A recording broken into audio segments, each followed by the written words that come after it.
Salam, hər vaxtınız xeyir. Deməli, bugün mən sizə Bəxtiyar Vahabzadənin yaradıcılığı və əsərləri haqqında danışacağam.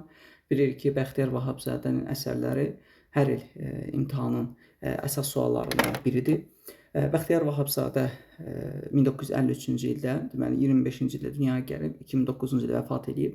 1953-cü ildə onun əbədi heykəl, 1954-cü ildə Sadə Adamlar, 57-ci ildə Ceyran, 64-cü ildə İnsan və Zaman kitabları çap olmuşdur.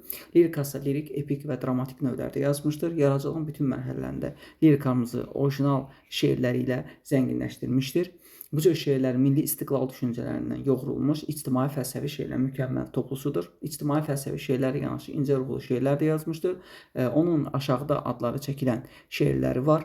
Deməli 60-cı illərdə Dudaqda gəz, Biri sənsən, biri mən, Bəhanə, 70-80-ci ildə qələmə alınmış Kəpənək, İnsan göydə ay kimidir, Küsəndə Azərbaycan lirik poeziyası önəmli hadisəsidir. Müstəqillik uğrunda ömür qatarı, Mən aldanmaq istəyirəm, ondan sonra Sənsizliyin içində borcludur. Onun Ana və Şəkil adlı əsəri var. Bu, müharibə dövrünün ovqatı ilə yazılıb. Övladının müharibəyə yola salan ananın keçirdiyi hisslər tərənnüm olunur. Yaşıl çəmən, ağac altı, bir də ki, Tünc çay şeirində cəbhədəki dostundan danışan Azərbaycanlı obrazı yaradılmışdır.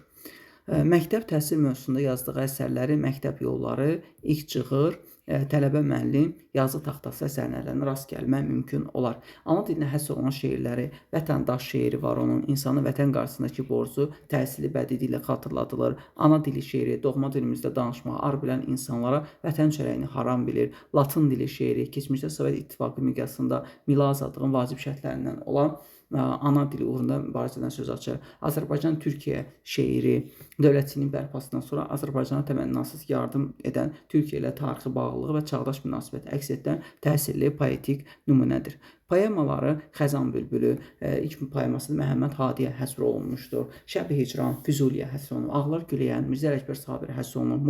Muğamlarımıza həsr olunub. Gülüstan poeması geniş əks-səda doğurmuşdur. O, Azərbaycanın birliyi və azadlığı ideyası önə çəkilib. Yurdumuzu ikiyə bölünmüş Rus imperiyası və İranla yanaşı qəsbkar Sovet rejiminə etirazı vardır. Gələcək nəsildən xalqın azadlığı, müstəqillik idealını həyata keçirəcəyinə inam ifadə edilmişdir. Təsadlar poeması 1967-ci ildə yazılmışdır. Beynəlxalq mövzuya həsr olunmuşdur. Azərbaycan həqiqətləri əks olunub, Vyetnam müharibəsi fonunda azadlıq düşüncələri əks edilmişdir. Ondan sonra onun ləyaqət, insan ləyaqətinin ucalığı, iki qorxu, Sovet rejiminin xalqların qorxunun yatı fəsadlar, Mərziyə, bağışlayın, səhv olub Cənubi Azərbaycanda soydaşlarımızın mənəvi dünyası və problemləri əks olunub. Dramaturgiyası, fəal vətəndaşlıq mövqeyi dramaturgiyasında da əks olunub. Müxtəlif illərdə yazılıb, rəğbətlə qarşılanan dramlar, Vicdan, İkinci səs, Yağışdan sonra Yollara iz düşür. Dar ağacı Azərbaycanın işğalına, Babəkin edamına nail olmuş Akşinin ərəb varisi kimi Azərbaycana qayıtması və həyatının dar ağacını bitirməsi əks olunub. Deməli, dar ağacı nədir? Azərbaycanın işğalına, Babəkin edamına nail olmuş Akşinin ərəb varisi kimi Azərbaycana qayıtması və həyatının dar ağacını bitirməsi əks olunub. Fəryad mənzum tarixi faciədir, hüruflikdən bəhs edir. Nəsimiyyə həsr olunub, fikir və şəxsiyyət azadlığı əks olunub. İnsan haqq səsinin fəryadına eşidilməsidir. Özümüzü kəsən qılan kitab Dədə Qorqudun motivləri əsasında yazılıb. Türklərin ulu keçmişinin tarixi məqamları diqqətə çatdırılır. Azərbaycanda və Türkiyədə böyük uğurla tamaşaya qoyulub. Türk xalqlarının birlik arzusunun ədəbiyyatdakı əks-sədasıdır. Bu əsər şairin Türk dünyasına vəsiyyətnaməsidir. Özümüzü kəsən qılın Türk dünyasına vəsiyyətnaməsidir. Deməli, gəlin indi biz Şəhidlər poemasına baxaq. Deməli, əsər janrı poemadır. 20 yanvar hadisələrinə həsr olunub. Həcmi 2 hissədən ibarət. Hər hissə ayrı-ayrı fəsillərə bölünür. Həsr olunub 20 yanvar hadisələrinə şəhid olanlara. Əsər Azərbaycan Milli Azadlıq Hərəkatının kamil nümunəsidir. Tərənnüm və təsvir var. 20 yanvar hadisələrinin azadlıq uğrunda mübarizədə getdiyi günlərdə göstərdiyi misilsiz qəhrəmanlıqlar tərənnüm olunur. Əlləri günahsız insanların qanına bulaşmış qatillər, ümumxalq nifrəti öz əksini tapıb. Poemada 20 yanvar şəhidlərin birləşmiş bədii obrazı yaradılıb. Əsərdə şəhid olanların qəhrəmanlığından, günahsız yerə qətlə yetirilməsindən danışılır. Lakin buna baxmayaraq əsərdə nikbin ruh, gələcəyə inam var. Şair inanır, şəhidlərin qanı yerdə qalmayacaq. Xalqın igid övladları mübarizəni davam elətdirəcək. və üçrəngli bayrağı enməyə qoymayacaqlar. Əsərdə şəhidlər ana torpağın bağrına öz cəsədləri ilə azadlıq toxumu səpəcəklər. Baxın, ana torpağın bağrına öz cəsədləri ilə azadlıq toxumu səpən igidlər kimi təqdim olunur. Şair inanır ki, vətənimizin azadlığını və müstəqilliyin gələcək nəsillər ləyaqət və şərəflə qoruyacaqlar. Əsər bədii cəhətdən də çox zəngindir. Əsərdə üzvü vəhdət təşkil edir, şəhidlərin qəhrəmanlığının tərənnümü və faciəli hadisələrin doğurduğu mühakimə. Müəllif müxtəlif bədii təsvir və ifadə vasitəsilə istifadə etməklə fikrini daha təsirli ifadəsinə nail olmuşdur. Əsərin ideyası xalqın həyatında baş verən hadisələr, müstəqillik uğrunda mübarizə haqqında müəllif düşüncənin ifadə olunması, vətənin azadlıq uğrunda candan keçən şəhidlərin müqəddəs ruhlarının ölməzliyini tərənnüm etmək, azadlıq uğrunda mübarizə aparan xalqın şəhid verməsinin, vətənin igid oğul və qızlarının şəhidlik zirvəsinə yüksəlməsinin qürurverici tarixi hadisə olması təsvir eləmək, azadlıq, müstəqillik istəyən xalq öz mübarizəsində şəhid verməyə də hazır olmalıdır. Azadlıq verilmir, baxın, əsas məsələ azadlıq verilmir, vətənin igid oğul və qızlarının qanı bahasına alınır. İndi gəlin hissəsinə baxaq. Birinci hissə nə istəyir bu millət? Bu hissədə 20 yanvar ərəfəsində Bakıda baş verənlər əks olunub, üçrəngli bayrağı əllərdə dalgalanmasından, meydana mübarizə başlamasından, həmçinin Rus hakimiyyəti bütün qarşısını almaq üçün etdiyi cinayətlərdən söz alsın. Burada təşbeh var, millət dəniz dolu, haqq səsidir, metafor, millət dalğalandı, bayraq qəlbimizdə gizləndi, azadlığın işarəçisi göründü və s. Təkrir yandı, öz oduna alışıb yanmaq. Bu frazaji birləşmə olduğu məcaz sayılmır. Epitet var, dilsiz, sağır, göy. Təzad var, qatilin bunları görüb cəlalımızı pozması, bayrağımızı qanımıza boyaması və s. Təzadlar içində Rus yalanlarına inanmağımızdan, onlara abidə qoymağımızdan bəhs olunur. Qızıl Ordunun milləti qırmağı, bu zaman şəhid olanların kimliyi araşdırılır. 41-45-də ölənlərlə 20 yanvarda ölənlər müqayisə olunur. Həmin gecə baş verənlər yanıqlı dillə təsvir olunur. Ertəsi gün Bakının küçələrindən qanın təmizlənməsi, başqa hansı gün qanın təmizlənməsi məsələsi var. Əvvəlki əsərlərdə keçmişi, onu bir xatırlayın. Yaralıların xəstəxanaya daşınması, xəstəxanada işıqların söndürülməsi, qan vermək üçün yenə adamların dağıdılması əks olunur. Bu hissədə Qızıl Ordu təkrir var və nə, şəhid nəyin, bu və s. Burada təkrir, metafor, haqqı, ədalət qurşuna tutma, zülm haqqı boğdu, yalanlar həqiqəti küncə çıxdı və s. Bədii sual, hansı göstərişlə və nə şərt, nə qanun, kimə deyin, nə ad verək, Allah bu müsibətə birdən üzə çıxdı, bu fərq gör necə, yo biləcəkmi, amma insaf hara, hələ bəs deyilmiş və s. Təzad var, 1945-ci il şəhidləri 20 yaşa müqayisəsi, anafora var, o, epitet, məlun, gecə, qızıl qan, qırmızı güllə, metonimiya, vətən qara geydi, vətən hara niyyətən olmadı, mübaliğə, epifora və inversiyalara rast gəlmək olar. Eşq olsun sizə hissəsində əvvəl cavanların nahaq yerə özlərini güllə qabağına atmasından bəhs olunur. Ardınca isə özünə yox deyərək 20 yanvar şəhidlər alqışlanır. Bir gecədə onların çox böyük iş gördükləri dilə gətirilir. Azadlıq əldə etmək istəyən millətin şəhid verməyə hazır olması barədə yazılır. Bu hissədə də biz metafora, mübaliğəyə, bədii suala, təzada, təşbihə, anaforaya, təkrirə, metonimiyaya rast gələ bilərik. Bu hissəni saxlayıram ki, yəni bir-bir oxumayım, özünüz yəni oxuyub oradan çıxara bilərsiniz.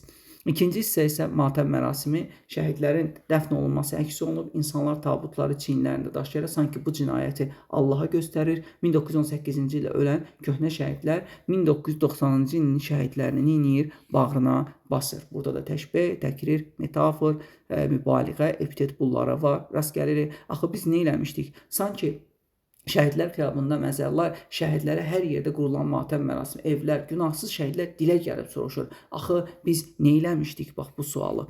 Hər yerdə qurulan matəm mərasimi sanki xalq intiqam aldı. Millət 40 gün yas saxlayıb işə çıxmırdı. Burada referensiya təkrar olunan hissə var. Axı biz nə eləmişdik? Ondan sonra bədii sual, metafor, təkrir, metonimiya, mübaliğə və s. Şəhidlər hissəsində şəhidlər verilən yüksək dəyərdən söz açılır. Nə deyir? Qatil güllələsinə qurban gedərkən gözünü sabaha dikdilər. Üçrəngli bayrağı öz qanları ilə vətən torpağına çəkdilər. Həqiqət uğrunda ölümləri ilə ölümü kamına çəkdilər. Xalqın ürəyindəki qorxun mülkünü dağıdıb sökdülər. Ürəyimizdə köləliyi yıxıb yerində cəsarət mülkü dikdilər.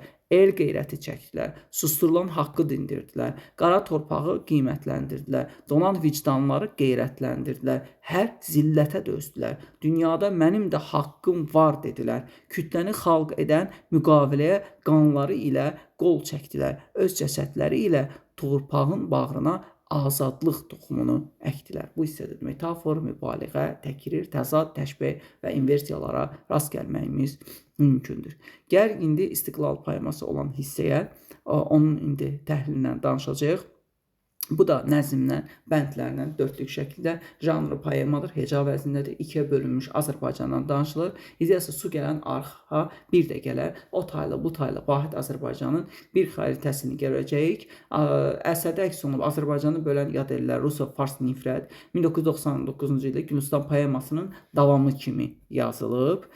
Həcmi ikinci hissə, 2 hissə, birinci hissə 11, ikinci hissə 16 bənddən ibarətdir. Birinci hissə burada müəllif belə deyək də bu dünyada azadlıq uğrunda gedən mübarizə xatırladaraq müstəmləkə şəraitində yaşayan birinci bənddə qul millətlərinin ayağa qalxaraq üsyan etməsindən bəhs edir. İkinci bənddə burada Afrikada yaşayan qulların qəzəb və kinlə silahlanaraq Afrikada ağasının torpağından qovması göstərilir. Ondan sonra üçüncü bənddə müəllif öz xalqının nə zaman azadlığa çıxacağını soruşur. Dördüncü bənddə Gülüstan müqaviləsi xatırlanaraq ölkənin ikiyə bölünməsindən danışılır. Uşaqlar vaxtınız oldu, əgər Gülüstan poemasını mütləq oxuyun. Çox gözəldir o. Və orada da bizim deyir metafor var. Qəsrin hökmü uzunca metal nivətin ikiyə döndü. Gülüstan ifritədir. Təşbih ifritə kimidir və s. 5-ci bənddən Gülüstan müqaviləsinin bölünmüş ölkə sərhədinin tikanlı məftilə dönməsi biz orada bənzədilməsini görürük. 6-cı bənddə bizə iki dil hakim oldu. Öz dilimizi də qadağan elədilər. 7-ci bənddə qadağan olunan dilimiz kəndlərdə yaşayır. 8-ci bənddə qadağalara görə dilsiz qaldıq. 9-cu bənddə şimalda xalq ayağa qalxıb ruslarla mübarizəyə başlayır. 10-cu bənddə bu ruslara acıq gəldi və onlar milləti tanklar altına əzirlər. 11-ci bənddə millət özü millət olub, bunu dərk edərək torpağı şəhid qanı ilə suvardıq. Bu birinci hissə. İkinci hissədə birinci bəndə şəhidlər poemasının yazılmasından bəhs olunur. Poemadan şəhidlər poemasına hissələr verilir. Şəhidlər ikinci bənddə bir gecədə 1000 illik yol keçirlər. Üçüncü bənddə o gecə şərəfimiz papaq olub, başlara qondu, xalqın 1000 illik tarixi təkrar olub. 4 və 5-ci bəndlər şəhidlər poemasında olduğu kimidir. 6-cı bənddə biz ruslara yerini göstərdik və gördük ki, dünyada bizdən başqa bütün millətlər barışa bilib. 7-ci bənddə ikiyə bölünmüşük, xəyalımızla həsrətin üstündən körpü salmışıq deyilir. 8-ci bənddə Xudafərin körpüsündən bəhs olunur. 9-cu bənddə 2 əsrdir ki, daş körpüdən keçmirik, körpü sökülür, lakin o körpü bizim ürəyimizdə körpüdən nədir xəbərsizdir. 10-cu bənddə körpü dağılır. 10-cu bənddə körpü dağılır. Lakin iki başda duran tağlar dağılmayıb, dik dayanıb. O da bir məna daşıyır. 11-ci bənddə o tağlar biri şimal, bax onu görə deyirdim, biri cənubdur. 12-ci bənddə birləşməkdən bəhs olunur. 13-cü bənddə xalqın sərhəd məftillərinin bir gün qıracağından danışılır. Və 14-cü bənddə əsasən vaxt özü torpağı qanla yoğurur. Artıq anlamışıq ki, ahla məftil əriməyəcək. Sonra 15-ci bənddə su gələn arxa bir də gələr atalar sözü ilə ümid ifadə olunur və 16-cı bənd xəritədə bütün Azərbaycan xəritəsini nə vaxtsa görə biləcəyimizdən danışılır. Bu da bu hissədə dayanır. Ümumiyyətlə, yanınızda saxlayın ki, uşaqlar. Bu şeir ümumiyyətlə Bəxtiyar Vahabzadənin yazdığı, yəni poemasında dili çox rahatdır. Adi məsələn, buradan bir hissəni götürsə deyir, dünya çalxalandı, sular duruldu. Tərsilə dolandı əsrin məhvəri. Zaman hökm eylədi, vaxt hakim oldu, ayağı qaldırdı qul millətləri. Qullar silahlandı qəzəbdən, kindən, ayıra bildilər dumandan sisi. Qovdu ağasını məmləkətindən kölə Afrikanın kölə zəncisi. Yəni bu istiqlalı görürsünüz, o ruhda yazılan poema görün necə həzin, insanın dilinə yatarlı bir formadadır. Ona görə məsləhətim odur ki, mütləq özünüz onu bir rahat-rahat o poemaları oxuyun. Vaxtınız olsun, mütləq Gülüstan poemasını oxuyun, sonra təhlilinə baxarsınız. Bu qədər uşaqlar, sağ olun.